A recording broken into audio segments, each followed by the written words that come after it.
What's going on, guys? Rabanne teacher in the house, and I am back with the GPL week number 7 Pickems. I didn't die to coronavirus, guys. I'm back. I'm terribly sorry for being off ill for a week or so. I had a major issue with my gut and my throat, which meant that I couldn't talk and I couldn't eat, basically. So, yeah. Pretty nasty, pretty unfortunate, but I'm pretty much back. I'm not at full health yet, but I'll be as close as we can. But, of course, you guys have been without content for too long. I can't let the withdrawal symptoms carry on. So we're back with Pickems again. And, of course, I don't do Pickems alone. I do my Pickems with my good friend and inferior analyst, Trancel. How you doing, man? Yeah, not too bad. Hope you're doing better. Just 1 point behind now. I seem to close it and then you'll open it up again. Yeah, so, for those that want to know about the score at the top, of course, we didn't actually do Pickems for week 6 because of me being ill, basically. We didn't actually end up getting around to doing them, of course. Power rankings for week 6 is being done by Trancel and Dinny this time round. That might come up on my channel when those guys have actually managed to get it sorted. So that will be coming soon, guys. But yeah, from here on out, I'm back, basically. So, of course, if you haven't seen playoffs before, firstly, where have you been? Secondly, go watch the others. Thirdly, come back and watch this. You can see either side of me on the screen are two people who are playing this week. And we are going to break down the matchup, and we are going to try and predict who we think is going to win. So, first up on the screen, as you can see, is going to be Cool versus Sylvie. In my opinion, probably the weakest match this week by virtue of the fact that neither of these teams really have anything to play for. Cool statistically is not out of playoffs, but his differential is so bad it's unlikely he's gonna make it, and Sylvie's record is way too far down to be able to make playoffs anyway. So these guys have got nothing to play for, but how do you see this one turning out, Trancel? So, defensive Mew might be interesting to deal, well, not necessarily with Mimikyu, but Halucha. Flapple looks like if it gets a DD up and they deal with the disguise of Mimikyu, it could just put in a ton of work. Venusaur, I like its matchup in Sun as it outspeeds the Togekiss with a Scarf. Linoon doesn't have to worry about Steel or a Rock type. It does have Mimikyu to worry about though, so I think getting the disguise down for a lot of Sylvie's sweepers is pretty big here. Alcremie has a decent showing. Lucario's pretty bad for it. Although it does get Mystical Fire, though, so it does have a way to deal with the Lucario if it tries to switch in. I think the interesting thing for me is not just the individual mons, but kind of the playstyles of both of these guys seem somewhat relatively similar. We've seen Cool on multiple occasions this season, with that Hawlucha especially. When he has the opportunity to pick up a kill, he often just goes for Sword Stance instead, and often ends up losing Hawlucha as a result. And the same are true with the Venusaur in a way. Occasionally, when it has the opportunity to damage, he goes for Growth instead. So things like that would need to be kept to a minimum if Cool wants a better chance in this match. Sylvie, of course, the setup master himself, he just does nothing but setup. I'm a little concerned about him doing that this time round. There could be some fun little shenanigans here to mess with the Sun. There are quite a few Pokemon on Sylvie's team that get Rain Dance, including things that you wouldn't expect. So that's something we could see to come out. I would be interested to see what Sylvie tries to do against the Sun. Sun is definitely a possibility. I think, honestly, I wouldn't be too surprised if Cool just brings the top 6 Pokemon on his team to this match.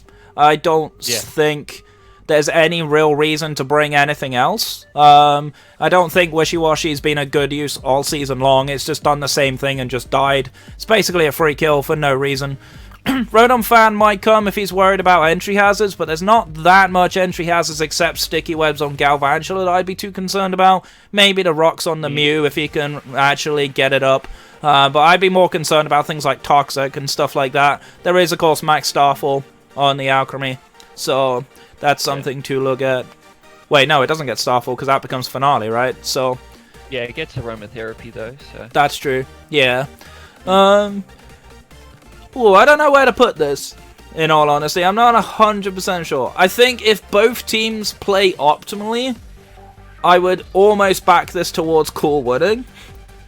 But at the same time, with how bad a run Cool's had recently, I feel like his form is incredibly negative. I think Sylvie may be the better mental in this. So I'm actually going to give this to Sylvie. I'm going to break the Sylvie rule where Sylvie always loses.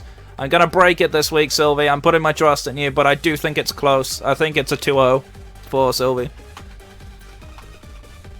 I'm going 2-0 Cool. Alright. I'm going to get a sneaky win here. Cool. Hopefully it sets up everything. Yeah. Throw stuff away. But it's kind of the same on both ends, so... We'll have to see how it plays out, yep. Alright, battle number 2 then is gonna be Tyler versus Niko. It's worth pointing out that all of these matches are actually super important here. Niko has a very solid chance of making playoffs. Tyler is very outside chance. I think for Tyler to make playoffs, I think both me and Exo have to lose. And Tyler has to win by a decent margin because his differential is worse than Niko's. They both have the same win-loss though, so that's the interesting factor in this match. I feel like Niko's odds statistically are better to make playoffs, and I also kind of like Niko's odds in this match as well. I think that Gengar pretty much comes in, says hello, and rips through this team. I don't see too many good Gengar answers on this team. Yes, the Sneasel could pack Sucker Punch, I guess. That's probably the best thing I'm looking at. Hitmontop also gets it, but most people know my opinion on Hitmontop in singles format by now. Not a fan of the Pokemon in general. Even just looking beyond the Gengar, I think I don't trust Conkeldurr this match at all, but I do think Obstagoon has some viability here. Obstagoon is probably the best way he has to break Necrozma. Necrozma is a nightmare at the best of times, but Facades and knockoffs from those Guts Obstagoon sets are really, really hard to take. This team doesn't really appreciate knockoff at all, or Facade for that matter, except obviously Chandelure that's immune to it. But yeah, looking at that, the thing that kind of almost worries me about Niko is I'm not really sure about the changes to his team. I don't really like the Leafeon change that much, although I do think it's good for Quagsire. I know Tyler's been using Quagsire quite a bit this season, so it could have been a Quagsire answer. The Alchemy I'm really not too convinced by. I do think, though, if it can decorate itself, it can actually blow back the Appleton, which is something to look at. But I'm not too convinced the Alcremie is a good upgrade for this team. Lacking a Dragon type can be annoying, especially as that's a lot of key resistances that I'm missing now. But we shall see. I do like Niko's matchup more than Tyler's though. I do think if Tyler can use a lot of his tools correctly, he's got a decent bulky offensive team here now. If he can use his pieces correctly and not tilt off the face of the earth if he falls behind, I think he's got a chance. But I think the tilt is going to be very, very strong. I think Niko's got a good chance to just come out the gate swinging and give Tyler no chance of a comeback. I think personally this is a Niko 4-0 win. So a big thing from Exo and Niko's game was the Snorlax was very pitiful. Very, very good mon for the Gengar. He had no way around it. It would have been the Conk, which might be useful here. Also, Snizzle doesn't get Sucker Punch. Is it not? Ice Shot. I could have sworn it did. Oh, it's Ice Shard. That's the priority it gets. Yeah. I always get that the wrong way around. It's they're sharp that gets Sucker Punch. I always think of that line that gets. I always think both lines get it. But yeah. I think Snorlax, Sylveon, Necrozma kind of facing off between Gengar, Conk, and Obstagoon. Very pitiful. I can't say that word. I'm gonna stop. Put your teeth in, Trancel. You can do it. I promise. He hasn't been using Appleton. I don't know how I think of it as a GMAX, and I don't think it really has that good of a matchup this week either. I just But I think Niko learnt maybe a better way to break the Snorlax this time. But yeah, I'm gonna go with Niko 2-0. Cool. Alright, Niko 2-0. Alright, next up, battle number 3 is going to be a kind of an interesting one for me actually as well, because this match has a lot of interesting complexities up for potential playoff spots, but DJ is taking on Pelly. Now, there's a fun little scenario here where DJ could meet Trancel in the semi-finals if the things currently stand as they are right now. However, if DJ actually loses to Pelly and ends up being third, then they could meet in the final. So it's a very, very interesting dynamic. There's a lot of interesting things. There's a fair bit of smack talk been going on in the Discord as well with these guys, sure. Which, by the way, I fucking love it. I love a good bit of trash talk, especially when it's all in good humor as well. Like, DJ's been having a bit of fun with trash talk this season. I respect it. I definitely respect it as well. But on a more serious note, though, Pelly not as mechanically good as Professor as a player, but I actually have been impressed from what I've seen from him. I actually watched his last match. I was actually surprised at how well he used this team. I was quite critical myself, sort of privately, of some of the changes were made. I didn't quite agree with all of them, but I really like that Arctazol. I have to admit, I like the Arctazol, and I like how well he's been using it. Yeah. I wonder how Doug Trio will come into play. Copper Jar actually lives a non-boosted EQ most of the time, so I was thinking about Shed Shell on the Copper Jar, but it might not need it, as it can just GMAX and take like 50% or something like that at max HP. Yeah, it gets Power Whip as well, so the max overgrowth for one shot. Yeah, but Focus Sash could cut that off. It just kind of depends. I think that's definitely pretty huge. Dog Trio, Wheezing might have to, it probably will have to run Levitate if it comes. Oh yeah, definitely. Heal-Whisk, Torkoal as well, so there's some potential ones that might have to run Shed Shell. Lapras has been doing great things for him. Threatens the Dragapult pretty well. He gets Freeze Drive for Seismitoad. And T-Bolt for Cloyster. See, I wonder if DJ is going to be ballsy here and try and run Rain. Because there are a couple of Rain Dance mons on this team, and a couple of mons that can actually use it, especially that Heliolisk. I think Heliolisk is a kind of a scary mon. It gets a lot of moves to hit a lot of this team really hard. You know, it does get the Surf, of course, does get the Focus Blast, if DJ is willing to risk the miss, of course. If he can run Rain, he can run Thunder, and then Swift Swim Seismitoad as well. Yeah, so that'd be interesting. There's definitely a little backdoor strat there. I may have accidentally revealed DJ's strat, who knows. I wouldn't be surprised. DJ's got all kinds of tricks up his sleeve, especially with this team.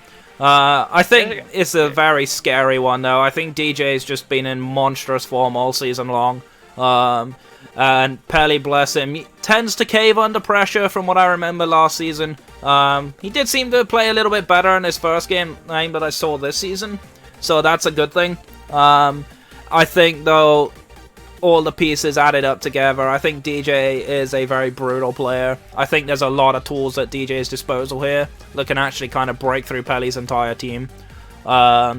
So I'm gonna give this to DJ, but I don't think it's gonna be as big of a stomp as some of his previous matches, but I do think it'll be a 3-0 in DJ's favor. So I wonder if this is where he breaks out the shift rig. Hasn't used it. I'm like 80% sure he hasn't used the whole season, which is quite He's barely used Sun that much this season, in fairness, considering he drafted on paper a Sun team with the Torkoal, Heliolisk, and Shiftry.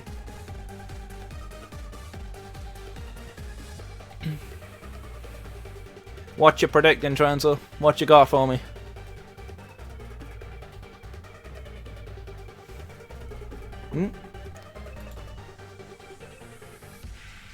Hello? Yep, you're back, dude. You're back. Oh, wow. Okay. Don't know what I said last, but yeah, Don't know if Shiftry, like, Sun is too good here. No Dragon. Interesting. Especially if it's Scarf. Definitely has... Yeah. I wonder if we'll see Dragapult Scarf just to outspeed the whole team. And then hope it doesn't fall foul to a Sucker Punch. Yeah. I'm gonna believe in Pelly's traps that he's so somewhat set, apparently, and gonna go 2-0 Pelly. Ooh, DJ's gonna hate you for that. He's gonna trash talk you to oblivion, and I can't wait. Bring it on, Pelly, give me the win. Yeah! Alright, coming in next battle then is gonna be a very interesting match for me. It's our resident choker Solo versus Burger, who's been kind of in very dominant form. He took a bit of a hacked loss last time round against Tyler, but I'm interested to see how you think this one goes, because I know you and I both know that Solo has come out privately and said he hates his team, which is kind of funny to me, and Burger's just been on dominant form. Yeah, so Dracovish has no switch-ins. It becomes a bit of a prediction game. Does he bring Vileplume? Then he has to go for like Psychic Fangs. That's still 2 shots, even with Scarf. If it's fully Fizz-Def, Vileplume, kind of disgusting. Interesting kind of Corviknight rivalry going on here. Do you see a body press off, or Nah, a bit of power trip off. Stuff going on? Power trip, yeah. I still hate Burger for doing that to me, I'm not gonna lie. No, I'm joking. I just didn't even think about it in the battle. Like, I watched my battle back and I couldn't believe I didn't think about it, because I knew it got it as well. Oh dear, but either way, that's in the past now, but yeah. Haxorus' matchup kind of becomes, it's pretty awful until Corviknight kind of goes. Even with like an SD set, it could just, the Corviknight could just like GMAX on it and not really care. It could run something like Taunt to stop the Corviknight trying to get free setup, as it would normally switch out or something like that. But then that's a big coverage slot move, especially if you're Dragon Dance. Yeah, it's pretty big. The other one that Haxorus doesn't really appreciate is a Scarf Gardevoir. Gardevoir is something that Haxorus really hates, because that Moonblast will kill it most of the time. It kind of worries me for Burger, because his team is very hyper-aggressive. It's very offensive, but Solo's offense just feels better to me. Especially that Dracovish. You know, I think Dracovish, Gardevoir, Pangoro can actually just murder the majority of this team by itself, which is a little bit concerning. I am interested in the Stonejourner pickup. I'm not quite sure where that comes in, how that comes in. Does it even come? Probably not, because there's a Corviknight and a Sandaconda on the enemy team. There's also like special Slurpuff as well, things like that. So I'm not too sure, but it is another one that gets body press, which is kind of funny. Yeah, it does get Heat Crush for Corviknight, but Sandaconda's a problem for it, and Persian to a degree as well. Yeah, so it's a little bit of a worry. I want to see the Cramorant though. That's what I want to see. I want to see the Specs Cramorant that Burger promised against me and didn't bring it. I was disappointed. I think it's actually not too bad here. No, I don't think it's bad either. That's why I want to see it. I think it'll be pretty funny to see it. Will be interesting. I do think Burger is very good offensively. I think he's a very good player, but I feel like this matchup is brutally hard for him. I feel like this, on paper, this is the matchup that Burger would guarantee lose to, in my opinion. I do think Burger will pick up some kills. I think he'll make a game of it, but I think it's a 4-0 in Solo's favor. I'm gonna go 3-0 Solo.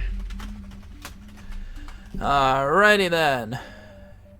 Next battle then is gonna be, probably in my opinion, the most crucial match for our conference for playoffs. Is gonna be Axo versus Cap Guy. I think Cap Guy statistically is probably out of it at this point, unless he wins this match high and I lose to my opponent. So that's going to be an interesting thing. But Exo is actually on the exact same record as me right now, but I do have the head-to-head on him, so technically speaking, I would be in playoffs instead of him. So that's an interesting point to note. This is a tough match. I think I couldn't call this when I had a look at this on paper. My heart wants to pick the Rabanne team for obvious reasons. But I'm not too sure how easy I can pick it. I think Snorlax's interesting answer for the Charizard is can run Big Fat. It could get Focus Blast, but it probably doesn't two-shot in, like, Specs or something, and then, like, Specs kind of be a hindrance. GMAX as it loses the boost, and Snorlax can GMAX anyway. And it's a rock move. So that's he might be able to chill the Charizard out from taking top kill leader. Yeah, I think Serena is the biggest key for me, actually. I think Serena hits a lot of this team for very meaningful damage, except the Charizard, really. It does get play rough for things like the Combo and the Umbreon. Obviously, the Grass Sab hits, the Rotom hits, the Blastoise hits, the Steelix, the Claydol, and the Pyukumuku. The only real stumbling blocks for me there are the Charizard and the Escavalier. Notably, I think Escavalier is actually pretty solid here. I'd like to see an offensive Escavalier. They brought a defensive set against me, and I wasn't too convinced by it. But I think a really good offensive Escavalier could hit this team surprisingly hard. Yeah, it gets Drill Run for Salazzle. Oh, it gets Knock Off. Hit the Renegrigus reasonably hard. Yeah, it's pretty damn good. Excuse me. I remember Mantine got to deal with a Rotom Wash. Decent for the Blastoise. Unless the Blastoise is the Shell Smash physical set, which I've seen quite a few times of late, especially on the ladder. They bought it against me as well, so I won't be too surprised to see that. Obviously, Mantine very weak on the physical side, so that would be a concern for me. I think it's going to be a case of can things like the Serena and the Sork put in enough work to deal with the very defensive nature the Body Press has. I think a good banded Mold Breaker Sork could be disgusting. I think that hits a lot of this team very hard. I do think it gets a rock move, but I'm not 100% sure on that. But even if it doesn't, I know it gets Rock Tomb. Pretty sure it gets that. But, okay. But yeah, like aside from that, I'm not too convinced.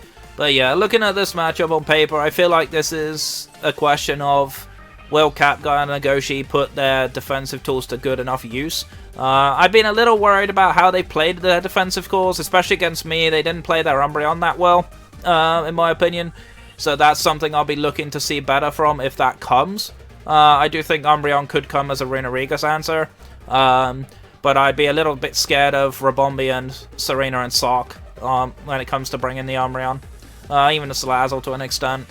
Yeah, I just checked. Sork does get Stone Edge and Rock Slide. Does get Stone Edge, cool.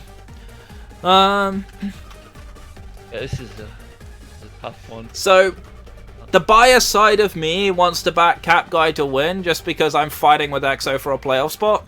But I think the realistic side of me thinks Exo wins this match. I think, especially the Serena and the Sork, maybe the Rabanne, I think all of them plus the Snorlax can really put a dent in this team.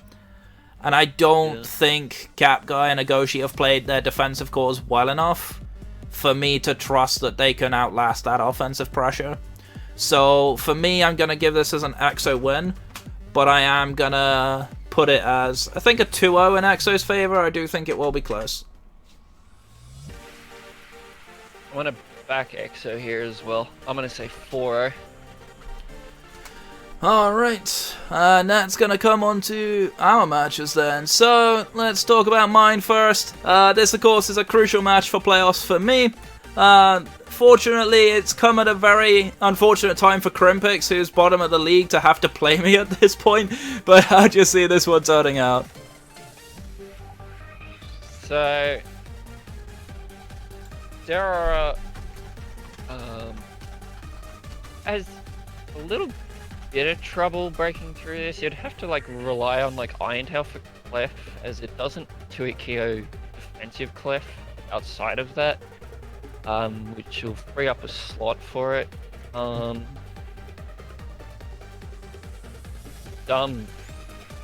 Gives you a reasonable amount of problems, but the Jellison's pretty good for it.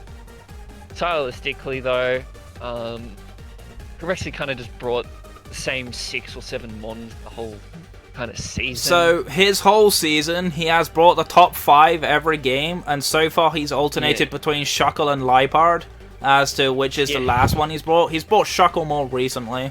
I do want to see some different stuff. I'd love to see him throw a curveball at me, because legitimately I've practically ignored the Braviary, Frostlass, and the Meowstic because I haven't seen anything from them. And I don't really think they're that scary for me. Braviary gets blown back by Zeraora, Frostlass doesn't really appreciate Zeraora, neither really does Meowstic. Knockoff definitely puts in a lot of work against them. So, I'm not sure. I'm not too convinced by any of them coming. I'm not really convinced by the Liepard either. I don't think Liepard does that much here. So I do expect to see the top 5 plus Shuckle. I think that's going to be the big issue for me. I think my scariest aspect is the Clef.